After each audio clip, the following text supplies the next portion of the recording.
여러분 기분이 어때요? 우울하십니까? 기쁩니까? 아니면 염려가 있습니까? 편안하십니까?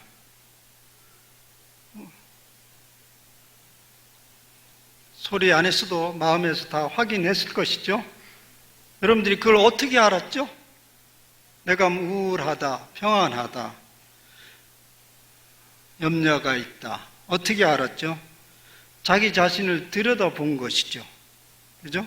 여러분의 생각이 여러분의 마음을 보신 것입니다. 오늘 말씀이 마음을 지키자 이런 제목인데요. 우리가 우리의 마음의 상태를 순간순간 살피지 아니하면 마음을 지킬 수가 없습니다. 근데 지키지 못하면 무슨 일이 벌어지는지는 여러분들이 잘 아시죠? 여러분 경험했을 것입니다. 우울하게 느껴지면 느껴지는 대로 행동을 할 것입니다. 그러면 극단적인 일도 벌어집니다. 여러분들이 근심하고 염려하는 마음이 속에서 일어나기 시작합니다. 근데 그 상태를 알아차리지 못하고 그대로 따라갔다는 영혼이 상처를 받고 마음이 상하기도 합니다. 화가 난다고 버럭 소리를 지르고 이것저것 마구 집어던지고 난리를 부리기도 하지요. 그러한 일들을 누가 만들어줬다기보다는 자신이 자기 마음을 지키지 못해서 일어난 일입니다. 그러면 어떻게 마음을 지키죠? 이렇게 하면 됩니다. 우선 첫째, 자기 마음의 꿈틀거림을, 움직임을 먼저 감지해야 됩니다. 그리고 이 상태를 알아차리는 것입니다. 지금 마음이 움직이고 있다. 두 번째는 그것이 무엇인지 이해하려고 해야 됩니다.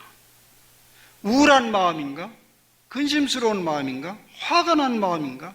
등등 그 상태를 먼저 알아차리고 그리고 그 출처에 대해서 잠시 한번 물어보시길 바랍니다. 도대체 이것은 어디서 온 것인가? 예를 들면 이렇게 물어보세요. 이거 성령 하나님께서 허락하신 마음인가? 지금 내가 화가 났어요. 분이 났어요. 신경질이 막 나요. 걱정이 막 일어나요. 성령님이 주신 일입니까? 이렇게 물어보시면 됩니다. 만약 그렇다고 하면 그대로 행동하면 되겠습니다. 그런데 그럴 리가 있겠어요? 그것은 습관적인 자기 본성적인 책동일 수도 있습니다. 아니면 조금 더 극단적으로 가면 악한 영들의 책동일 수도 있습니다. 그런데 그것을 그대로 쫓아가면 무슨 일이 벌어질지 잘 알죠. 매우 어려운 일이 벌어질 수 있습니다. 극단적으로 말하면 마귀가 좋아하는 일을 할 수 있죠. 그것은 하나님과 원수된 행동이라고 말합니다. 빌립보서 3장 18절에서 그렇게 말합니다. 여러 사람들이 그리스도의 십자가의 원수로 행하느니라. 예수 그리스도에서 죄의 권세인 사탄의 권세를 무너뜨리기 위해서 십자가에서 죽으셨는데 그거와 아무 상관없이 우리는 마귀의 종로로 타듯이 그대로 행동해버리면 그것은 바로 십자가의 원수가 되는 행동이라고 합니다. 이쯤 생각했으면 이제 어떻게 되겠습니까? 그러니까 마음의 움직임을 살폈어요. 그리고 그거 출처도 알았어요. 그러면 그때는 그것을 받아들이든지 버리든지 결단을 하고 행동을 하는 것입니다. 이런 절차를 통해서 마음을 지킬 수가 있습니다. 그런데요, 그 일이 어디 말처럼 그렇게 쉬운 일인가요? 만약 그렇게 쉬운 일이라고 했다면 성경에서 그런 일을 다루지도 않았겠죠. 성경에는 곳곳에서 마음을 지키는 것을 얘기하고 있습니다. 그런데 바울 선생님이 오늘 말씀인데요, 바울 선생님도 성격적으로 보면 한몫하는 사람입니다. 그렇게 원만한 사람이 아니었던 것 같습니다.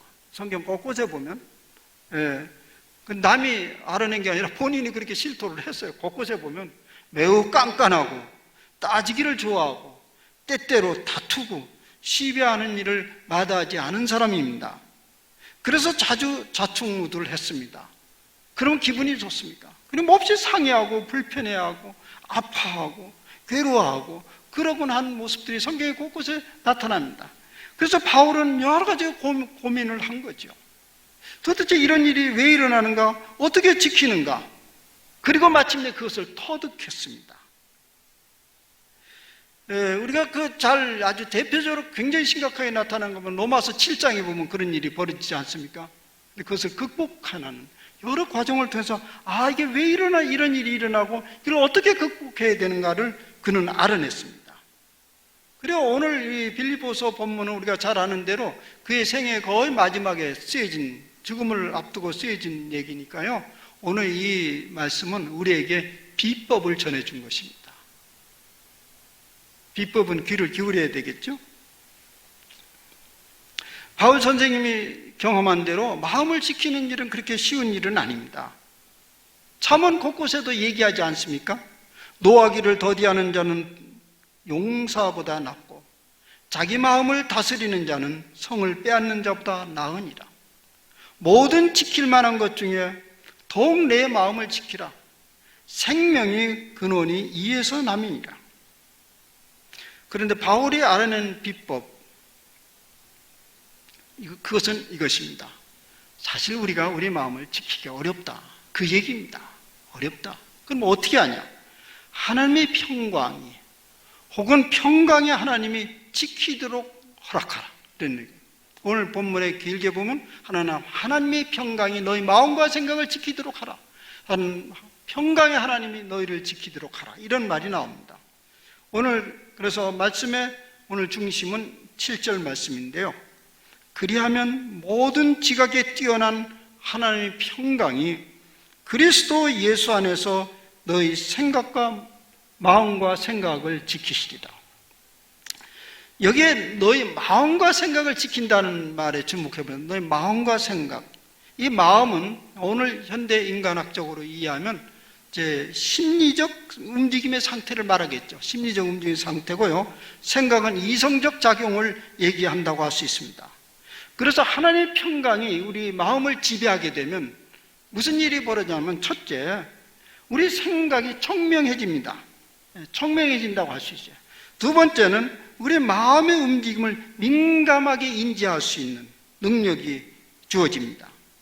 그래서 성령님은 우리의 이 마음과 생각, 양심과 생각을 매우 민감하게 만듭니다. 그래서 이것이 서로 유기적인 작용을 하게 되면 하나님의 평강이 우리를 지킴으로써 우리의 마음을 지킬 수 있다는 얘기입니다. 그러면 이제 우리가 생각할 부분은 이런 것입니다. 그리하면, 이런 말이 앞에 나왔어요. 그리하면 모든 지각이 뛰어난 하나님의 평강이, 그리하면 무엇을 어떻게 하라는 얘기인가요?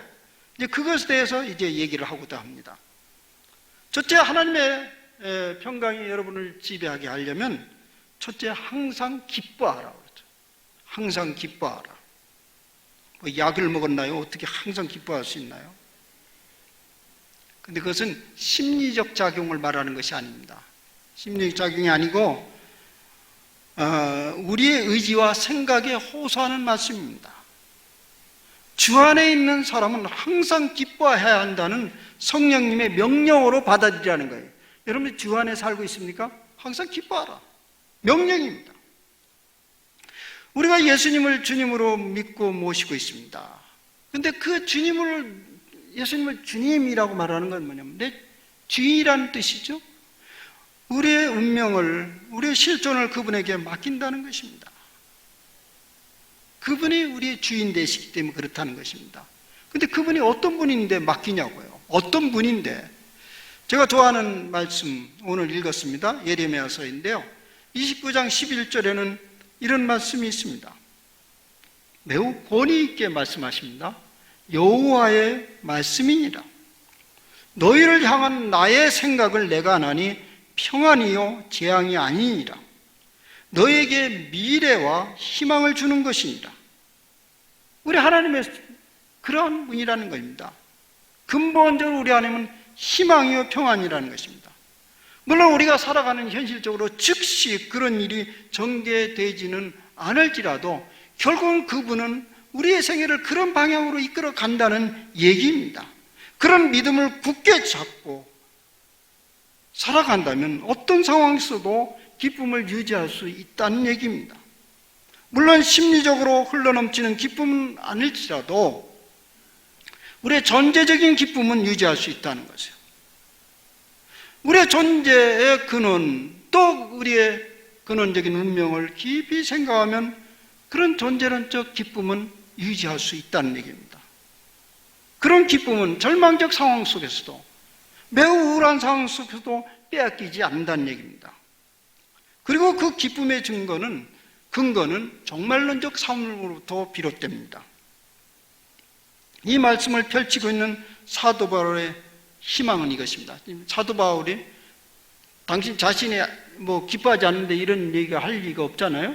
주 안에서 기뻐하라. 그 사도 바울의 그 희망과 삶의 근원은 뭔가? 종말론적입니다. 우리의 시민권은 하늘에 있다. 거기서부터 나는 구원하시는 자 곧 예수 그리스도를 기다린다. 그리고 우리의 낮은 몸을 자기의 영광의 몸의 형체와 같이 변하게 하리라는 것을 믿는다.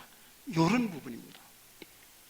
이 말씀에서 여러분들이 주목해야 될 말씀은 두 가지인데요. 하나는 뭐냐면 우리의 시민권이 하늘이라는 거예요. 하늘의 시민권이다. 두 번째는 이 낮은 몸이 영광의 몸의 형체로 변할 것이다. 이 두 가지를 기억하라는 것입니다. 우선 사도 바울은 말합니다. 주 안에서 항상 기뻐하라. 다시 말하노니 기뻐하라. 여기에 기쁨의 근거는 주 안에서 기뻐하라는 거예요. 주 안에서. 이 주 안에서 기쁨이라는 것은 바로 앞에 얘기하는 것입니다. 우리의 시민권이 하늘에 있다. 그것을 받아들이는 거예요. 두 번째는 우리의 육체는 완전히 변화될 새로운 육체를 우리는 기대하고 있는 사람들이다. 여러분, 주 안에서 기뻐하라. 이것이 잘 공감하지 않는다면 어떤 차이가 있는 것입니다. 이게 사도 바울이 얘기했는데 주 안에서 항상 기뻐하라. 항상 좋아하시냐. 가끔 기뻐하기도 힘든데 무슨 얘기를 이렇게 여러분들이 느낀다면 사도 바울이 가지고 있는 생각과 우리랑 차이가 있다는 거죠. 그 차이가 뭐냐면 근본적으로 우리의 시민권이 하늘에 있다. 이것이 사도 바울은 매우 실제적으로 받아들이고 것이고 우리는 그것을 하나의 거룩한 얘기로 받아들일 뿐이죠. 그런데요, 사도 바울은 이미 하늘을 매우 그리워하고 있었습니다. 주 안에서 사랑하는 많은 사람들이 먼저 하늘나라로 갔습니다. 떠났습니다. 믿음을 지키다가 떠난 사람들입니다. 바울은 그 형제자매들을 매우 그리워했습니다. 그리고 그토록 사랑하는 주님, 자기 일생을 걸었고 자기의 모든 기득권을 다 내려놓고 쫓고 있는 그 예수 그리스도, 그분을 진실로 뵙고 싶었어요. 그래서 뭐라고 얘기했냐면 얼굴과 얼굴로 맞대고 싶다. 고린도서에서는 그런 얘기가 나와요. 지금은 여러분들이 희미하게 그분을 보이나 그때는 얼굴과 얼굴을 맞대고 볼 것이다. 이게 사도 바울의 간절한 희망이었습니다. 이런 근본적인 그 희망이 우리랑 다르기 때문에 이것이 우리에게 다가오지 않는 것입니다. 바울이 말한 주 안에서 누리는 기쁨이란 현재적 환경, 조건에 의한 것이 아닙니다. 종말론적인 희망을 앞당겨 누리는 기쁨입니다. 우리는 종종 이런 경험을 합니다. 여러분, 사회생활을 하면서 자주 심각한 일이 벌어지잖아요. 여러 가지 어려운 일이 벌어져서 한 그룹에서 그 심각한 문제를 서로 논의를 하고 있습니다. 이거 어떻게 하면 좋지? 그래서 우리는 어떻게 이걸 대처해야 되는가 막 토론이 벌어지는데 어떤 한 사람이 숨길 수 없는 미소를 지그시 지으면서 빙글빙글거리면서 앉아있는 사람을 종종 발견하게 됩니다. 근데 그건 도저히 웃을 환경이 아니거든요, 그 순간에. 근데 그는 빙긋이 웃고 앉아있어요. 그때 그 토론자 중에 하나가 그런 태도에 화가 나서 버럭 소리를 지릅니다. 아니, 지금 이게 웃어야 될 처지냐고. 그러나 그 사람은 웃음을 감출래도 감출 수 없이 빙긋이 입가에 웃음을 여전히 유지하고 있는 것을 보게 됩니다. 왜냐고요? 그는 알고 있습니다. 곧 다르게 전개될 상황을 미리 생각하고 있습니다. 그러면서 뭐 그런 걸 가지고 그래. 조금 있으면 모든 상황이 다 바뀌어질 것인데, 그는 지금 매우 심각해하고 있는 그 모든 것에 대한 답을 알고 있는 사람입니다. 어쩌면 저는 사도 바울을 그런 사람으로 보고 싶습니다. 주 안에서 사는 삶이라는 건 바로 이런 것입니다. 그런 사람은 오늘 직면하고 있는 기뻐할 수 없는 상황이나 이유에 대한 답을 잘 알고 있기 때문에 그렇습니다. 우리가 왜 오늘 기뻐하지 못하지? 왜 이렇게 혼란스럽게 살지? 답을 알고 있는 거예요. 오늘 사도 바울이 제시하고 있는 답은 3장 21절 말씀입니다. 지금 우리는 매우 낮은 차원의 몸을 지니고 살아가고 있기 때문에 그렇습니다. 그러니까 실존을 인정하는 거예요. 우리는 지금 그럴 수밖에 없는 상황이에요. 우리의 몸이 매우 차원이 낮다는 것입니다.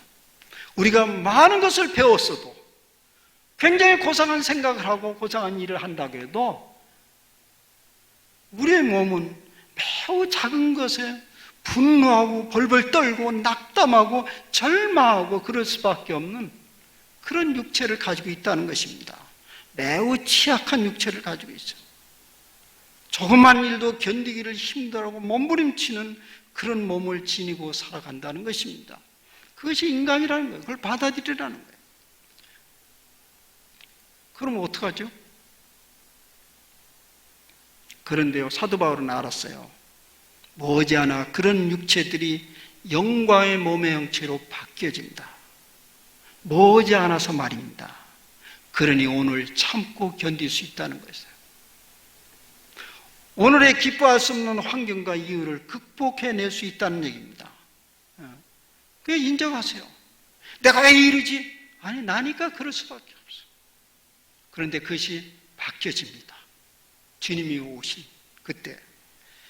두 번째는 우리는 하나님 나라의 시민권을 가지고 있는 사람들입니다. 하나님 나라의 시민권을 가진 사람이에요. 그것이 뭘 얘기하는 겁니까? 모든 것은 다 지나갑니다. 지나갑니다. 그렇게 심각하게 매어 달렸던 일들도, 우리를 그렇게 고통스럽게 했던 일들도 다 지나갑니다. 우리는 앞서간 신앙의 선배들, 그런 걸 다 경험한 사람들의 증언을 받고 오늘 우리가 이 자리에 있는 것입니다. 그런 실존을 경험하는 사람들이 남긴 찬송들이 많이 있는데요. 우리가 때때로 강남 공동체에서 교육할 때 자주 불렀는데, 모든 것은 지나가는 일. 근데 오늘 찬송, 이 말씀을 이제 준비하면서 제가 퍽 떠오른 찬송이 하나 있었는데, 오늘 부르려고 했는데 벌써 다 불러버려서 광성 공동체에서. 감사합니다. 근데 한번 더 불러보죠. 모든 것이 지나갑니다. 그때까지 우리 참고 기다립시다. 180장 4절만 드립니다.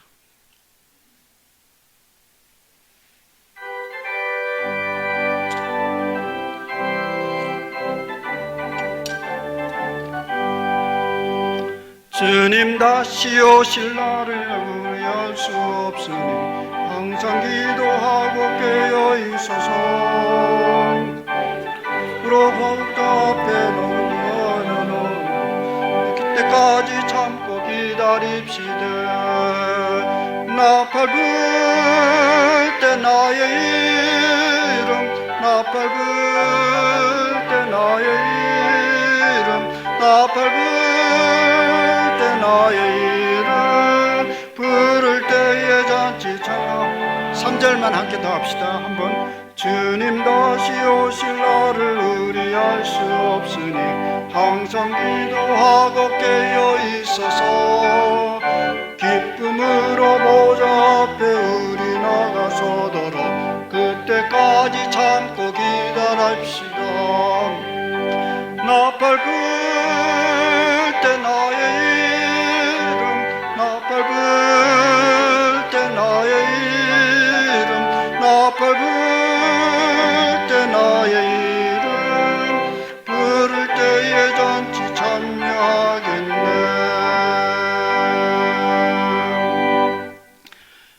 우리가 하나님의 평강의 지배를 받기 위해서 두 번째 얘기는 이것입니다. 너희 관용을 모든 사람들에게 알게 하라. 지금 마음을 지키기 위해서 전제되는 마음은 관용하는 마음입니다. 다른 사람들에게 너그러운 마음을 가지라는 말입니다. 여러분, 무슨 상황이 닥쳐서 마음이 막 찌그러지는 느낌을 여러분들이 종종 가집니까? 제가 종종 그런 경험을 합니다. 막 마음이 찌그러지는 경험을. 그러니까 공간이 좁아지는 거예요. 그 마음에 공간이 좁아지니까 빛을 들어갈 수가 없어요. 어두워져요, 마음이. 그러니까 마음을 살필 여력이 없는 것입니다. 여러분, 종종 저 사람 참 좋은 사람이야, 그런 얘기를 하죠. 좋은 사람이야. 좋은 사람의 이미지가 뭡니까? 참 좋은 사람이야. 마음씨 좋은 사람이죠. 뭐가 마음씨가 좋은 사람이죠? 마음이 넓은 사람, 여유로운 사람, 그런 사람을 좋은 사람이라고 합니다. 제가 꿈꾸고 있는 이상형입니다. 그러면 자기도 편하고 남도 편합니다. 저는 하늘 아버지를 생각할 때 그런 이미지가 떠오릅니다. 하늘 아버지 어떤 분인가? 참으로 마음이 넓고 관용이 많으신 분이다, 이런 이미지입니다. 제가 종종 경험하기 때문에 그렇습니다. 주변 사람이 저를 때때로 화나게 합니다. 분이 솟아오르게끔 화나게 하는 그런 사람들을 만나면 속으로 쭝얼쭝얼거립니다. 귀신들은 다 어디서 뭘 하고 저런 사람을 잡아가지 않는가. 그런 생각이 확 올라오는 순간 또 마음에 떠오르는 생각, 어쩌면 하늘에서 내려온 소리라고 볼 수 있습니다. 하나님이 그 사람에게 접근하지 못하도록 귀신들을 묶어뒀기 때문에 그렇지. 하나님의 관대함입니다. 우리가 그런 관대함을 덧입고 살아가는 사람들입니다. 그래서 오늘 성경은 그렇게 얘기합니다. 주께서 가까우시니라. 사람들의 관대함을, 관용을 보이라. 주께서 가까우십니다. 주님이 가까이 계시다는 것을 우리가 믿는다면 관대할 수 있다는 얘기입니다. 우리가 관대하기에 너무 힘든 그 상황 속에서 주님이 멀리 떨어져 계시지 않는다는 얘기입니다. 7절의 말씀대로 모든 지각에 뛰어나신 하나님이 바로 그곳에 가까이 머물고 계신다는 것입니다. 모든 지각에 뛰어난 분이 모든 상황을, 우리의 감각과 생각, 모든 것을 아시는 그분이 거기에 바로 계시고 우리는 그분의 혜택을 덧입고 살아간다는 사실을 믿으면 우리는 관대할 수 있다는 얘기입니다. 다시 말하자면 우리가 종말론적인 삶을 산다면 우리의 삶이 주님이 계시는 그곳으로 지금 이동하고 있다는 사실을 믿는다면 못 받을 것도 아무것도 없습니다. 그런 얘기입니다. 우리 임 목사님이 지난 설교 중에 깊게 남는 얘기는 이것입니다. 인생의 여정, 그런 말씀을 하셨잖아요. 인생의 여정은 결국 우리는 종말론적 세계에서 달려가는 거지요. 근데 그런 사람들은 이미 그 종말론 그 세계 속에서 누려야 될 것을 당겨서 오늘 우리의 삶에 반영하고 있다는 것입니다. 그 빛을 오늘 쭉 받아들여서 오늘 반영하고 있기 때문에, 이미 그 자리에 있는 것을 오늘 반영하기 때문에 우리는 관대할 수 있다는 것입니다. 그래도 여러분들은 이 일을 제기할 것입니다. 그게 말처럼 쉬워요? 그 소리 밤낮 들었는데 막상 분노가 일어나고 절망적인 상황이 전개되면 갑자기 머리가 띵해지고 까매집니다. 그런 경험 하시죠? 내가 언제 믿음이 있느냐, 이런 생각을 하게 되죠. 그래서 바울 선생은 계속적으로 제안을 합니다. 이 바울 선생님에게 논조를 보면요, 계속 밀어붙여요. 이래서 안 돼요 그러면 또 하나, 이래서 안 돼요 그러면 또 하나, 계속 지금 밀어붙이고 있는데 이제 또 하나 제안은 이것입니다. 아무것도 염려하지 말고 다만 모든 일에 기도와 간구로 너희 구할 것을 감사함으로 하나님께 아뢰라. 아멘이 됩니까 이게? 아무것도 염려하지 말고 다만 모든 일에 기도와 간구로 너희 구할 것을 감사함으로 하나님께 아뢰라. 아멘이 돼요? 잘 안 될지 몰라요. 언뜻 이해가 안 될 수 있어요. 아무것도 염려하지 않을 수 있으면 뭐하러 기도하나? 염려가 되니까 기도하죠. 염려가 되니까 기도합니다. 그러면 이 말씀을 이렇게 이해하면 됩니다. 기도하는 순간 아무것도 염려하지 않게 된다. 기도하는 순간 염려가 멈춰진다는 것을 말합니다. 여러분, 기도하면서 걱정을 하나요? 예, 걱정하죠. 기도하면서 걱정해요. 그러면 주님은 말할 것입니다. 뭐하러 기도하냐? 혼자 가서 걱정하지. 기도하고 걱정하고 기도하고 걱정하고, 그것은 기도의 초입 단계입니다. 괜찮습니다. 괜찮아요. 그 대신요, 계속 하세요. 계속 걱정하면서 기도하세요. 그러면 점점 멈춰집니다. 멈춰져요. 그래서 기도하는 사람은요, 더 깊게, 더 오래 기도하기를 원합니다. 그런 경험을 알기 때문에 그래요. 더 매달리는 것입니다. 여러분, 기도하면 기도할수록 점점 걱정은 물러가고 감사가 생겨나는 것을 경험하게 됩니다. 누가 그랬냐면 시편에 그런 얘기가 꽉 찼어요. 근데 여러분들이 그 공감이 잘 안 오죠? 뭐가 그렇게 좋았대? 해보세요. 오늘 바울은 그렇게 우리에게 공부하고 있습니다. 아니, 기도할 기분이 아닌데 어떻게 기도하냐고. 그러니까 기도하라는 얘기예요. 기분이 아니니까. 이게 바울의 논리입니다. 여러분이 걱정이 되고 화가 나면, 마음이 우울하고 답답하면 기도하세요. 뭘 기도하라고요, 그때요? 어떻게 기도하면 되죠? 그냥 마음 상태를 아뢰면 됩니다. 몹시 걱정이 됩니다. 죽을 지경입니다. 주님이 만져주시지 않으면 나는 터집니다. 주님이 지금 도와주지 않으면 나는 던집니다. 깹니다. 이 폭풍우를 넘어갈 수 없습니다. 여러분, 기도하다가 삶을 포기한 사람 들어봤어요? 기도하다가 그 사람 포기했다. 삶을 포기했다. 기도하다가 하늘로 들려 올라간 사람이 있지만은 기도하다가 삶을 포기한 사람은 아무도 없습니다. 기도는 우리에게 허락한 하나님의 엄청난 특권이고 무기입니다. 기도가 안 된다고요? 안 되니까 자꾸 해야죠. 자꾸 하는 것입니다. 여러분 실력으로 그 정도는 해낼 수 있습니다. 그래서 사도 바울은 그렇게 얘기하고 있는 것입니다. 그걸 자꾸 습관화하는 것입니다. 그리고 사도 바울은 이제 마지막으로 또 다른 제안을 합니다. 일상생활 속에서 실천할 수 있는 일입니다. 무엇에든지 참되며, 무엇이 정말 참된 것이냐, 무엇이든지 경건하며, 무엇이 정말 경건한 삶이냐, 무엇이든지 옳으며, 무엇이든지 정결하며, 무엇이든지 사랑받을 만하며, 무엇이든지 칭찬받을 만하며, 무슨 덕이 있든지 무슨 기림이 있든지 이것들을 생각하라. 계속 생각하라. 묵상하라. 그러면 그것이 우리의 마음에 자리를 잡습니다. 그러면 그것이 이것이냐 저것인가를 분별할 수 있는 시금석이 됩니다. 여러분 계속 이렇게 말씀을 묵상하고 생각 안 하면 무엇인가 그렇지 않은 것이 끼어들 때 금방 그것을 찾아냅니다. 그리고 즉시 쫓아내면 됩니다. 이것이 마음을 지키는 비결입니다. 이제 제가 오늘 굉장히 많은 복잡한 얘기를 했습니다. 좋은 얘기죠. 그리고 여러분들이 참 좋은 얘기다 그러고 끝내버리면 그건 아무것도 아니죠. 그래서 사도 바울이, 어쩌면 사도 바울과 제 생각하고 그게 잘 맞아요. 사도 바울이 그럴까봐 또 오늘 본문의 마지막에 이렇게 얘기하고 있습니다. 너희는 내게 배우고 받고 듣고 본 바를 행하라. 그리하면 평강의 하나님이 너희와 함께 계시리라.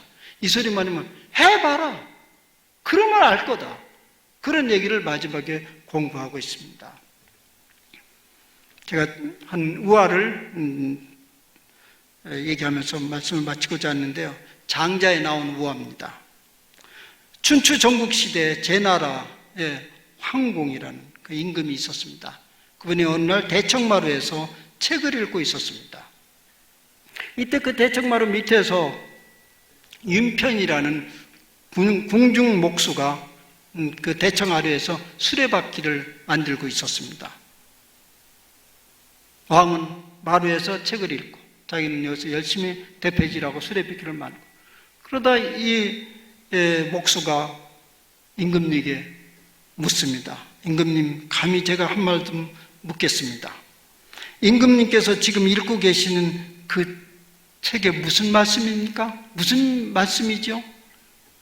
황공이 대답했습니다. 성인의 말씀이니라.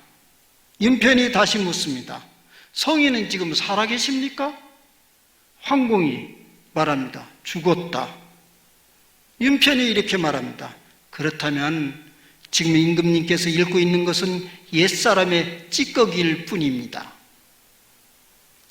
여러분, 이 황공은요, 굉장한 임금이란 말입니다. 춘추 전국시대 최초로 제패를 해서 중국을 통일하는 굉장한 세력이 있는 임금한테 일개 목수가 찌꺼기를 읽고 있다 했으니 이게 당장 목이 날아갈 상황이 되지 않습니까? 화가 난 황공은 윤편에게 이렇게 말합니다. 내가 지금 찌꺼기라고 했다. 마땅한 근거를 대면 내가 살려주겠지만 그렇지 못할 경우 죽음을 면치 못할 것이다. 윤편은 이렇게 말합니다. 제가 지금 수레바퀴를 깎는데요, 지나치게 느슨하면 헐거워서 수레와 바퀴 아기가 맞지 않습니다. 근데 지나치게 빡빡하게 하면요, 꽉 조여서 수레바퀴를 끼울 수가 없습니다. 느슨하지도 않고 빡빡하지도 않게 하는 기술은 신의 몸과 마음으로 체득한 것이라 말할 수 있습니다. 옛날 사람은 그 전할 수 없는 도와 함께 이미 죽었습니다.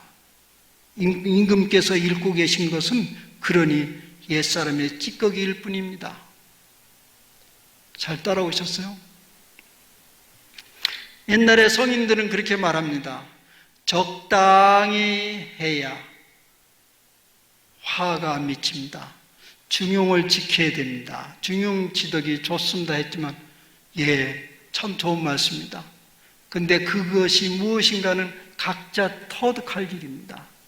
오늘 하나님의 평강이 여러분들을 지배한다고 그랬습니다. 여러 가지 절차도 얘기했습니다. 여러분들이 그것이 무엇인지 터득할 일입니다. 제가 오늘 바울 선생님의 말씀이 찌꺼기라는 말이 아닙니다. 단지 그 말씀을 체험해보지 않으면 그렇게 될 수밖에 없다는 얘기입니다. 본문의 말씀대로 배우고 받고 본바를 행하라. 이 말씀을 더욱더 깊게 묵상하고 숙고하시고 삶의 상황 속에서 즉시 실천해 보세요. 그러면 사도 바울이 체험한 그 체험이 여러분들의 체험이 될 것입니다. 평강의 하나님이 여러분들의 마음을 지킬 것입니다. 그리고 범사의 마음을 지키고 다스리면서 평정을 유지하면서 살아갈 것입니다.